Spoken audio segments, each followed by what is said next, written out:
Bonjour à tous, c'est Jacob. Après les Marclans, après les Uruk, quelle créature de la guerre des oubliés allons-nous pouvoir étudier? Les Léviens.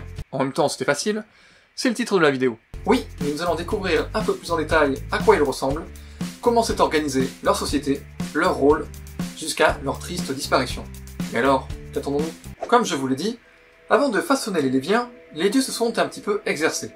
D'abord avec les Marclans, ce petit monstre au regard un peu fourbe, puis les Uruk, ces humanoïdes surprotéinés au sourire attendrissant. Cette expérience acquise, ils ont affiné les traits, reproportionné un petit peu le corps, ont tout fait pour retirer ces lianes, et, si possible, accroître l'apparente intelligence du réceptacle. Pour couronner le tout, les dieux ont déposé dans le chaudron, parmi tous les autres ingrédients, l'élément du vent, de la justice et de l'ordre. Il n'était pas question de créer des policiers ou des juges, puisqu'à ce moment-là, le mal, l'envie, la jalousie, tout ça n'existait pas, mais plutôt d'organiser ce qui devenait peu à peu la demeure terrestre des dieux. Ils ont donc touillé et retouillé, jusqu'à pouvoir façonner les Léviens. Bon, là, il n'y a que des femmes, mais vous allez comprendre pourquoi. Les Léviens ont donc un corps fin et souple, légèrement élancé, et surtout, parfaitement proportionné. Il y a bien les yeux et les cheveux gris, mais bon. Là, les dieux sont heureux. Ils profitent de la vie, observent leurs œuvres, écoutent le chant du vent qui se faufile dans les feuilles des arbres, et observent avec quelle efficacité les Léviens organisent peu à peu leur cité. Franchement, rien à redire de ce côté-là. Sauf que, forcément, au bout d'un moment, les créateurs du monde font une fixation. Sur un tout petit détail en plus. Mais les Léviens là, ils ont bien les yeux et les cheveux gris. Ça fait désordre, non? Moi je dis ça, du coup, les dieux s'y remettent. De leur côté, les Léviens profitent de la vie.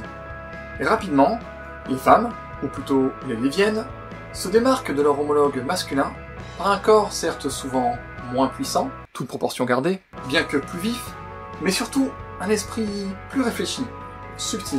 Ce fut donc tout naturellement que les Léviens endossèrent les rôles de fermiers, bûcherons ou tout autre ne requérant qu'une force brute ou peut-être un petit peu moins de finesse, selon elle.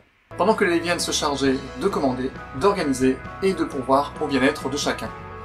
La chasse leur incomba aussi, activité demandant stratégie et patience. Autre fait peut-être surprenant, c'est aux Léviens qu'incombe la responsabilité d'éduquer les enfants. Les mères nourrissent forcément les leurs, mais sans plus. Visiblement, chacun son boulot.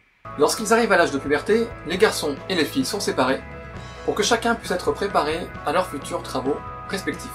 Face aux grandes plaines qui entourent la demeure des dieux, l'esprit du vent les pousse vers la découverte, le voyage et l'aventure. Seulement, la terre semble infinie, les distances trop grandes. Aussi, se lie-t-elle aux chevaux qui deviennent par la suite comme une extension d'elles-mêmes. Et lorsque la guerre entre les dieux éclate, les Léviennes, chasseuses et cavalières, deviennent de fières guerrières, vives et implacables, face à des ennemis monstrueux. Les écrits relatent qu'elles ont malheureusement toutes péri lors de ces affrontements, et que jamais le paradis ne leur a ouvert ses portes. Elles ont donc peu à peu sombré dans l'oubli, au même titre que la demeure des dieux. Merci d'avoir regardé ce nouvel épisode sur les différentes créatures que j'ai développées pour l'univers de la guerre des oubliés. Il y a eu moins d'images que d'habitude, voire pas du tout. Je cherche encore le juste milieu. D'ailleurs, n'hésitez pas à me dire en commentaire si vous préférez avec plus d'images, moins d'images, ou pas du tout, sauf mes dessins. D'ailleurs, je vous prépare un petit quelque chose à ce sujet. Allez, on se retrouve pour parler des humains. À bientôt pour de nouvelles aventures.